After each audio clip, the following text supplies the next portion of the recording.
still having an impact on the Oh, he's there's a lot of people occupying him right now, and you'd have to ask Coach John. I don't want to give you some information that I don't know. I know he's playing very hard. I think he's graded a champion most of the time. Uh, you know, you said he's had what? got half a sack, and one was negated by penalty. Is that right?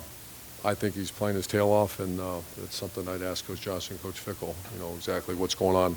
Because I watch it, but I don't study it. I know I see a lot of times there's a back and a lineman assigned to him. Is that number that I threw out, does that surprise you at all? It does, yeah. I don't really worry about that stuff, but Far left, Matt.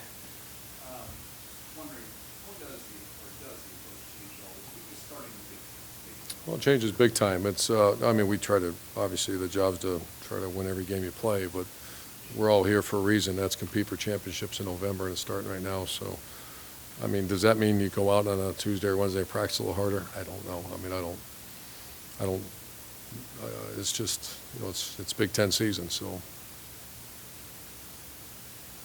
Third row, right, Andy? Coach, I've noticed a lot of different packages offensively that are coming in and out of the game. Is this something that you're kind of trying to work on still as far as cohesion is concerned, or is this something? No, it's just the skill set of Dontre Wilson, of Curtis Samuel, of Braxton Miller. It's just they're a little bit unique in what they can do and what we want them to do, and so that's. Last week was the best flow we had of that. So there was a little awkward a few times where who's at what position, and that's just, like I said, it's a good problem to have. You have very talented players. You're trying to fit them in to get the ball in their hands a little bit. Front row middle, Dave. Coach, there was a report that Jalen Marshall switching numbers. Is that something he had to earn, switching the numbers? Yeah, that's between him and his position coach, and obviously Coach Mick has to prove it. The academic people have to prove it, and I guess he wanted it for a while, but you don't get anything unless you do what you're supposed to do all the time. And he's really have some good momentum right now. How's he played through 3 games? Really good, and more importantly, how's he taking care of his business on and off the field is outstanding, like we expect. So that's when you start seeing things like that happen. There's some good stuff going on. Front row, Ken. Yeah, Irwin, when you look at their defense, what jumps out at you about them? Obviously, they gave y'all some problems here last year in your own stadium and stuff, but just what jumps out about the way they play? Well, they've changed their style of defense a little bit. They were 3-4 and a lot of pressures in the first game, and then they're more 4-3 based like Michigan State, like our defense the last 3 games. So we're preparing for that, but also we have to be prepared for the other stuff. So very fundamentally sound. First game they gave up a lot of yards, and maybe they did. I think they had Wake Forest. Wake Forest started throwing the ball all over the place near the end on them. They had that game under control. Hey, Neil, Their best players are the defensive line. and one of those guys is missing this week. I just saw that, yeah. Uh, Very good player, by the way. yeah. Curtis Samuel, the last couple, does he deserve more touches? I mean, as you look at him, Yes. You see a guy, buddy, what is it that you see? I see a guy that's dynamic and a guy that does deserve more touches. Dontre Wilson deserves more touches. Zeke probably needs a few more, and then that kid Braxton Miller deserves a few more. If you guys got ideas, just put them on a note, give them to Jerry. But the answer, I mean, he does. Back row, Clay. I recall you being real complimentary of Kevin Wilson after that 2012 Yeah. game. How tough is it to win at a place like Indiana, and how are they doing?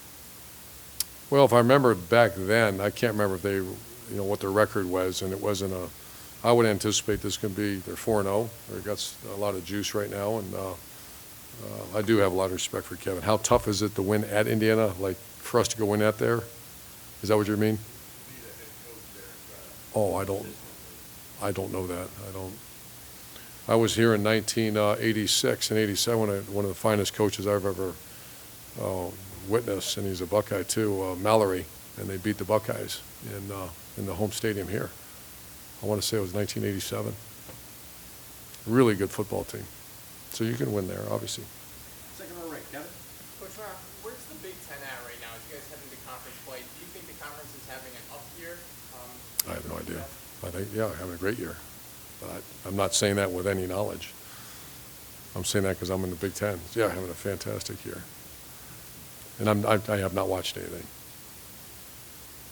Second row left, Ari. When you talked a lot about, a minute ago, about wanting to get something to a lot of this guy, Braxton is somebody who, had a very good game in the opener, and then you got to something against the Wildcat. And when you go back and look on film, how do you guys analyze the way things have gone with the Wildcat, and are you still trying to diversify ways to get him the ball? Still trying, and it's certainly, a missed block here, a missed block, there, and,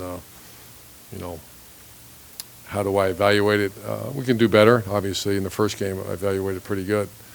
When he did that spin move and took it 60 yards, we did a really good job as coaches. Taught him to spin when two guys come at you, spin behind them. And we have not done as well. We haven't had the hits that we need. We gotta block better for him too. And last question, front row, Bill. So one more about Braxton. Is he kind of assess his state of mind as he's trying to adjust and obviously had this good start, then it's not going to hold the last 2 games? How is he? Well, that's the receiver positions. It's not quarterback. He's not touching the ball every down, and we're fighting. That's the good thing about this offense. There's ways of doing that. We can do better, and we will do better. But I think he's fine. I'm not panicking, and he's learning the game. He's learning how to be a perimeter blocker for the first time in his life. You can't play receiver here and not be great at it. If you're not great at it, you don't play. Dontre ran into that early in his career here. He just could not go out and block. And then how do you run an offense? By the way, we have 2 receivers that can't block. You got to get rid of those receivers and get guys in there that block well. And that's the transition he's going through and it takes time. And that's I think he's ahead of schedule, to be honest with you. When you look at, I know you're an offensive coach, but when you look at Indiana's offense, what percentage? I watched them a lot today. I think they have a very good offensive line, and the backs are very good. He's a different runner than the kid last year. I thought was outstanding, the first rounder. Was he a first rounder? Oh, third round. I thought he was outstanding. This guy's a little different style runner, but he's got a lot of yards. I think he's leading the Big Ten in rushing. The quarterback is very accurate, and they play the numbers game with you. If you load the box or throw